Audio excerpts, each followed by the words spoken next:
বাংলাদেশের নিরাপত্তা কাঠামোতে নতুন মাত্রা যোগ হতে যাচ্ছে। তুরস্ক থেকে আধুনিক শর্টগান ক্রয়ের সরকারি অনুমোদন পাওয়া গেছে, যা নির্বাচনকে সামনে রেখে সাম্প্রতিক সময়ের অন্যতম বৃহৎ অস্ত্র ক্রয় চুক্তি হিসেবে বিবেচিত হচ্ছে। আন্তর্জাতিক দর প্রক্রিয়ার পর তুর্কি প্রতিষ্ঠানের প্রস্তাবকে সর্বোত্তম ধরা হয় এবং সেই ভিত্তিতে চুক্তির অনুমোদন দেওয়া হয়। সরকারের সংশ্লিষ্ট সূত্র জানায়, মোট ১৭,০০০ পিস শটগান আনসার ও গ্রাম প্রতিরক্ষা বাহিনীর জন্য কেনা হবে। সরকার ইতোমধ্যে ১৭,০৫০ পিস ১২ বোর্ড শটগান সরাসরি ক্রয়ের অনুমোদন দিয়েছে। প্রতিটি শটগানের দাম নির্ধারণ করা হয়েছে $১৪৬ মার্কিন, যা স্থানীয় মুদ্রায় আনুমানিক ২০,৮৯৩ টাকা। পুরো ক্রয় ব্যয়ের হিসাব দাঁড়াচ্ছে ৩৫,৬২,২৭,৬৯৬ টাকা। সংশ্লিষ্ট দপ্তর জানিয়েছে, আন্তর্জাতিক দর প্রক্রিয়া শেষে দরদাতা হিসেবে তুরস্কের প্রস্তাবই সেরা হিসেবে সুপারিশ পায়। এ ধরনের অস্ত্র কেনার জন্য সম্প্রতি সরাসরি ক্রয় পদ্ধতিতে দর আহ্বান করলে মোট ৪টি প্রতিষ্ঠান দরপত্র জমা দেয়। যাচাই বাছাই, মূল্যায়ন, সক্ষমতা পর্যবেক্ষণ ও নীতিমালা অনুযায়ী সব প্রক্রিয়া শেষে তুরস্কের বেগেলাতাল নামের প্রতিষ্ঠানকে নির্বাচিত করা হয়। দর কষাকষির মাধ্যমে তুর্কি প্রতিষ্ঠানের কাছ থেকে ১২ বোর্ড শটগান কেনার চূড়ান্ত সুপারিশ করা হয়।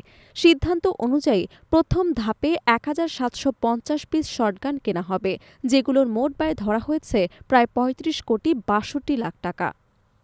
সরকারের সংশ্লিষ্ট মন্ত্রণালয় জানিয়েছে, প্রাথমিকভাবে এই ক্রয় চাহিদা পূরণ করা হবে ঋণের মাধ্যমে। দেশীয় নিরাপত্তা চাহিদা, চলমান পরিস্থিতি এবং আধুনিকায়নের অংশ হিসেবে আনসার ভিডিপিকে নতুন প্রজন্মের অস্ত্রে সজ্জিত করার নীতিগত সিদ্ধান্ত সরকারের উচ্চ পর্যায় থেকে অনুমোদন পেয়েছে। বাংলাদেশ আনসার ও গ্রাম প্রতিরক্ষা বাহিনী দক্ষিণ এশিয়ার বৃহত্তম আধাসামরিক বাহিনী হিসেবে পরিচিত।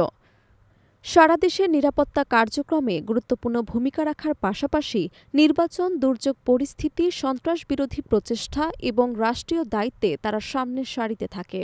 আনসারের বিশেষ শাখা ব্যাটালিয়ন আনসার গত কয়েক বছরে ব্যাপক আধুনিকায়ন এবং প্রশিক্ষণ কার্যক্রমের মধ্য দিয়ে আরও সক্ষম হয়ে উঠেছে। এর আগেও বাংলাদেশ আনসারের জন্য তুরস্কে নির্মিত হ্যাটস্যান্ড শটগান কেনা হয়েছিল এবং এগুলো বর্তমানে আনসার সদস্যদের বহুল ব্যবহৃত অস্ত্রের মধ্যে রয়েছে। আধুনিক অস্ত্র, নিরাপত্তা সরঞ্জাম এবং টেকনিক্যাল গিয়ারে ব্যবহারের আনসার সদস্যদের দক্ষতা বৃদ্ধি করতে নিয়মিত প্রশিক্ষণ দেওয়া হচ্ছে। শুধু দেশের ভেতরেই নয়, দেশের বিভিন্ন জায়গায় উন্নত নিরাপত্তা প্রতিষ্ঠানে প্রশিক্ষণের ব্যবস্থাও করা হয়েছে। সম্প্রতি ব্যাটালিয়ন আনসারের কয়েকটি দল তুরস্কে বিশেষায়িত অস্ত্র এবং নিরাপত্তা প্রশিক্ষণ সম্পন্ন করেছে।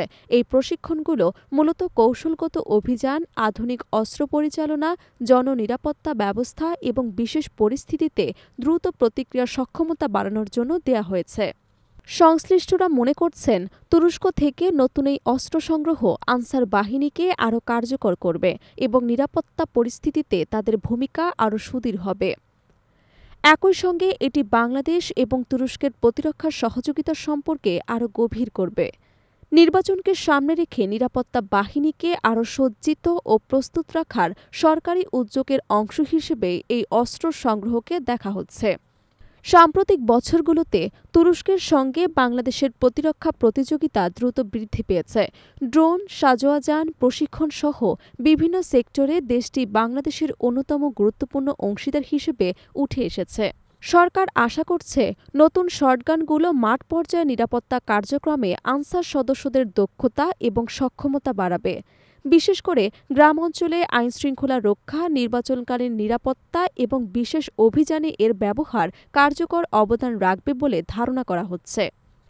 প্রিয় দর্শক, এই বিষয়ে আপনার কি মনে হয়? কমেন্টে অবশ্যই আপনার মতামত জানাতে ভুলবেন না।